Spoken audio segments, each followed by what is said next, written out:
Hi there everyone, I'm the guy from the Gamertag, and today I wanted to ask you all a question, which is, what has happened to racing games this generation?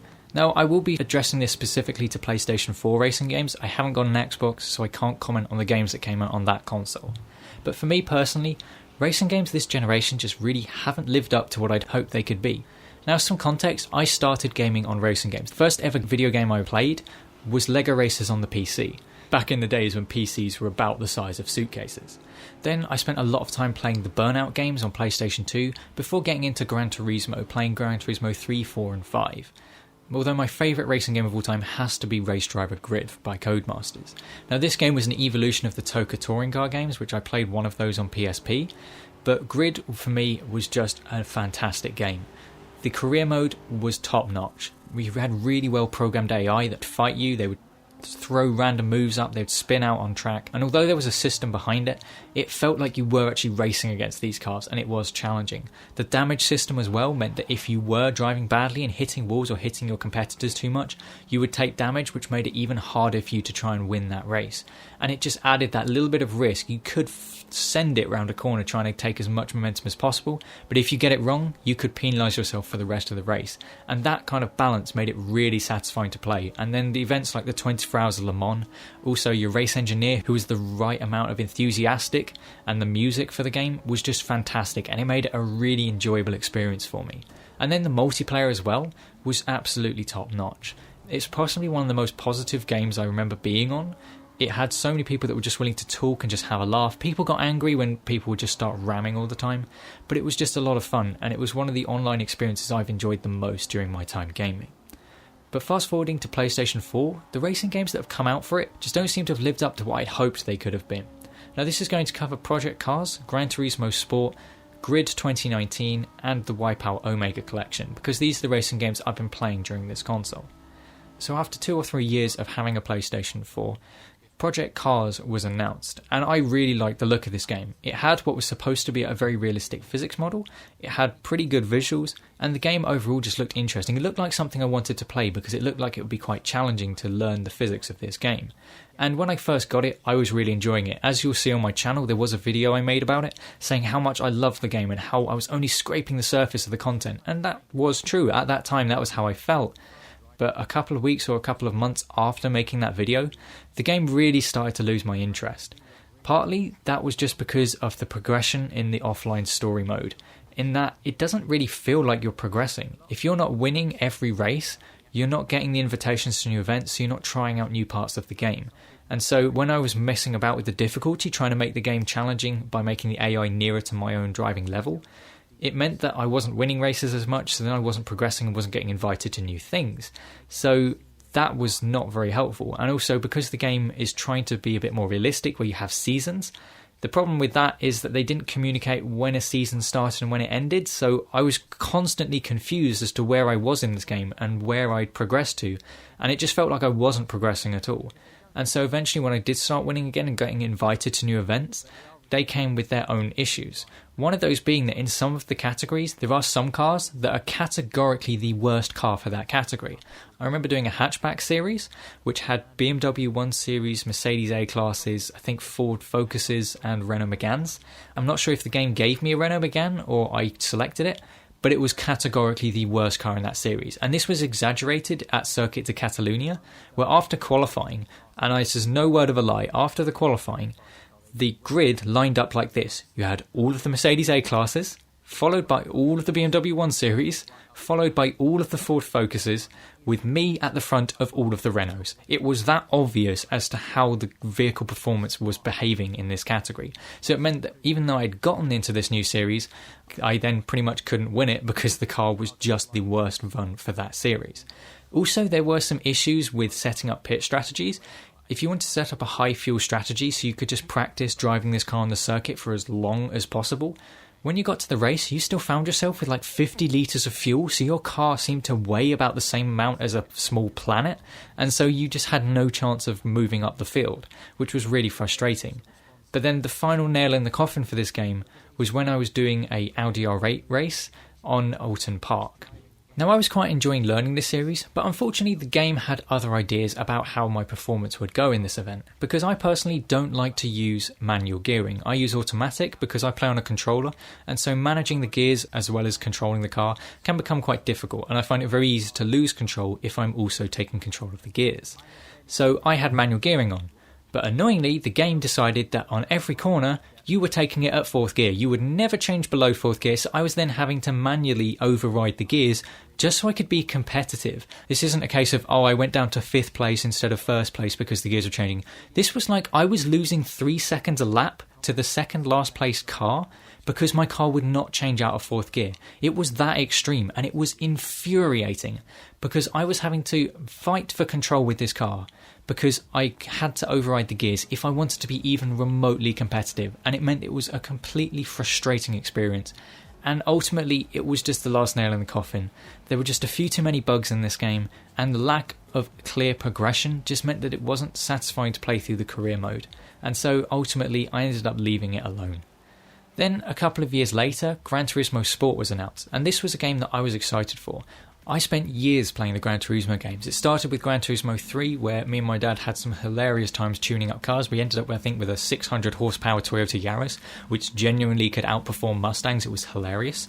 And then we had Gran Turismo 4, which we had this really cool Nissan Skyline, which was like midnight purple, and we loved that car.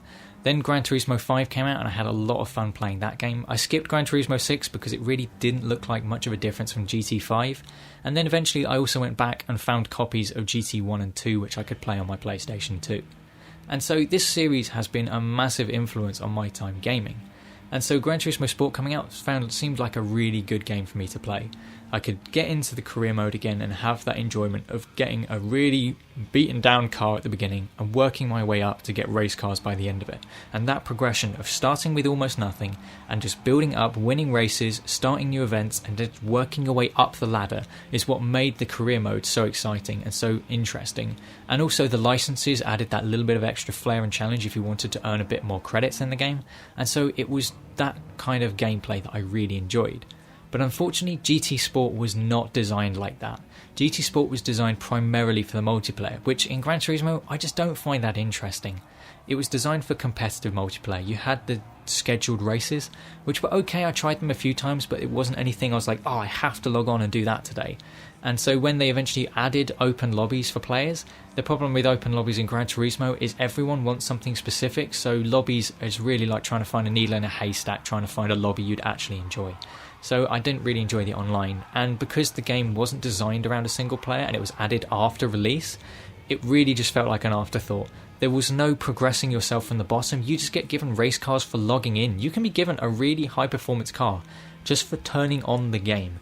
That's just not satisfying for me. You drive a certain amount of distance, you get given a car. You got given 2 cars for watching 2 videos about online etiquette, for crying out loud.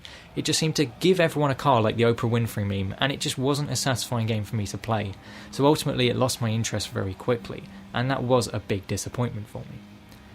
However, in 2019, there was some really exciting news for me, and that was that the Grid franchise was going to be rebooted. Now, as I've said, the original Grid game was my favourite racing game of all time, so I was really excited. It looked like they'd yet again managed to master the AI of pack racing, and it looked like a racing game that I'd want to sink some real time into.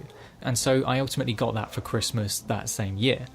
And the game kept some of the really good aspects of the original. The AI, as I said, was fantastic. It still kept that feeling of the original, which you really felt like you were actually racing these cars, and it was a massive pack trying to get the win, and that made it really fun and satisfying. But there were some other design decisions in the game which really limited my enjoyment in the offline mode. Those being that the races mostly focused on street circuits and very narrow circuits, and the race length was usually only be 3 to 4 laps, which meant that the game pretty much encouraged you to crash your way to the front because there was no other way or no other space to get around all the other cars. You could qualify, but quite often I find that if I qualify, I end up at the front and I end up driving away from all the other cars, which isn't fun. But if I set the difficulty harder, the other cars are just faster than me, so I unfortunately have to stick with medium difficulty if I actually want to enjoy the game. So unfortunately you've got narrow tracks with not a lot of time to overtake all the other cars, which just led to a really uninteresting gameplay. When I play racing games, I like to play as though I'm actually racing there. I want to keep it clean. I want to race like I'm actually driving the car and concerned about whether I damage it or not. And so the race design just really didn't cater to that, and it just led to pretty much a clusterfuck at times. Now this has been fixed in a recent patch. They now allow you to change the offline race distance, so I've put it to 2 times, and since I've done that, the races have been so much more enjoyable. You have way more time to actually work your way up through the field, which has just made it so much more enjoyable. But there is still one aspect that really lacks from the original, and that is the damage system. Now I've had the damage system set to full since I got the game, and it just pales in comparison to the original. It's just not that satisfying. You can hit a barrier at 70 to 100 miles an hour and you don't get any damage except visual damage. That's ridiculous. You could be in a single seater and collide front wheel to rear wheel with another vehicle at 70 miles an hour. No damage except your front wing's damaged. It's just not satisfying. It doesn't punish you for driving badly. There's no risk associated anymore.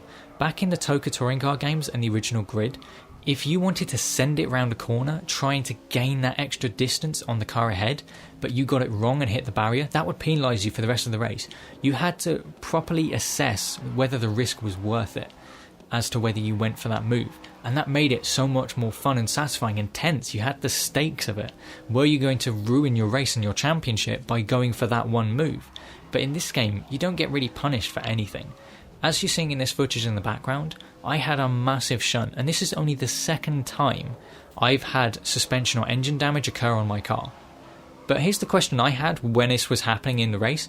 Why didn't I get that damage in the first impact? The first impact was no smaller than the second, and yet it took 2 of these for it to actually just register any damage on my car. Admittedly, when it did register the damage was colossal. It was almost undrivable. But it felt like up until this point there was just no penalty for crashing, and that just made the game so much less satisfying. Now I can't say for certain whether the damage system gets scaled up when you increase the AI difficulty. I would hope that's not the case, because that means that I'm never going to be able to experience the proper damage system in this game.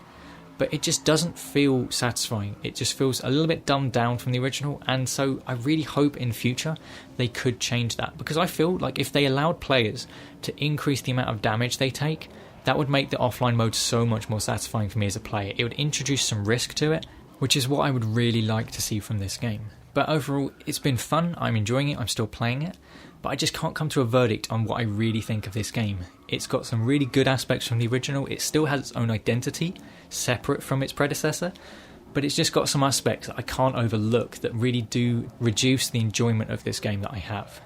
And then finally, we have the Wipeout Omega Collection.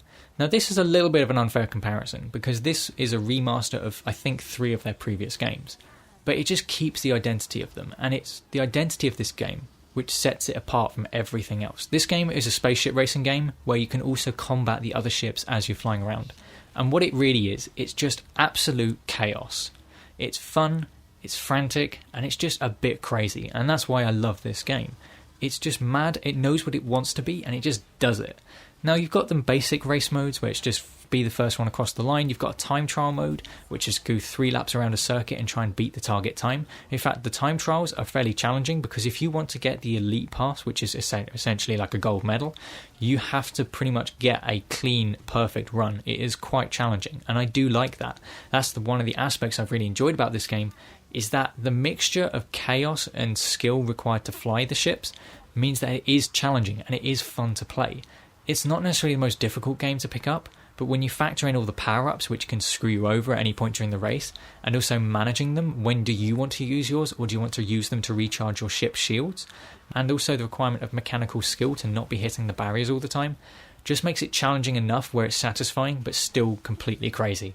And then you get to the 2 batshit modes, and these 2 are absolutely glorious. The first one of these is the combat mode, and as you can probably deduce from the title, it is whoever does the most damage to the other ships wins. This is absolutely frantic. You've got missiles and cannons and everything going off everywhere, explosions. It's Michael Bay did a racing game, and it is fun. It's just mad. The amount of times the announcer has just been going bomb, bomb, rockets, plasma, bomb, cannon. It's quite funny just hearing them rattle these things off as they're happening, and it's just a crazy mode. But even though it's crazy, it's still got challenge. It can be quite difficult to actually out-damage the amount the other ships are doing. If you just happen to drive into a bomb and get yourself wrecked, that can be the end of your gold medal for this event, and that's what's really interesting and satisfying about it. But the crown jewel of craziness has to go to Zone. Now, I will quickly warn you, if you have any history of photosensitive seizures or flashing lights can make you feel dizzy, you may not want to view this part of the video at full screen because the colour scheme in Zone is psychedelic at times.